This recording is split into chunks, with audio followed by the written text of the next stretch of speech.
நம்ம உடம்புல 2 ஹார்ட் இருக்குன்னு சொன்னா நம்புவீங்களா நண்பர்களே? நான் திருச்சியில இருந்து டாக்டர் செந்தில்குமார் நல்லுசாமி, கார்டியாலஜிஸ்ட் பேசுறேன். எல்லாத்துக்கும் நம்ம செஸ்ட்ல லெஃப்ட் சைட்ல ஹார்ட் இருக்குங்கிறது எல்லாத்துக்கும் தெரியும். செகண்ட் ஹார்ட் எங்க இருக்குன்னா கால்ல இருக்கிற மசில், ஒரு மசிலுடைய பேர் சோலியஸ்னு ஒரு மசில் இருக்கு. அதுதான் செகண்ட் ஹார்ட். ஸோ ஹார்ட்டோடைய பிரைமரி ஃபங்க்ஷன் என்னன்னா பம்ப் பண்ணி எல்லா உறுப்புகளுக்கும் எல்லா ஆர்கனுக்கும் பிளட் சப்ளை பண்றது தான் ஹார்ட்டோடைய மசில். ஸோ அதே மாதிரி இந்த செகண்ட் ஹார்ட் சோலியஸ் மசில் காலில் இருந்து பம்ப் பண்ணி கீழே இருந்து பிளட் ஃப்ளோவை அனுப்புறதுனால அதை செகண்ட் ஹார்ட்னு சொல்றோம். இதோட கிளினிக்கல் சிக்னிஃபிகன்ஸ் என்னன்னா வாக்கிங் ரொம்ப முக்கியம்.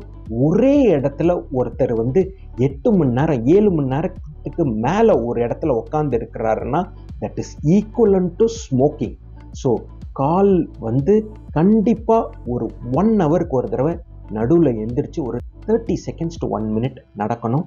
அதே மாதிரி சாப்பிட்டதுக்கு அப்புறம் ஒரு காஃப் ரைசிங், அதாவது லெக் ரைசிங் பண்ணா that is equivalent to exercise.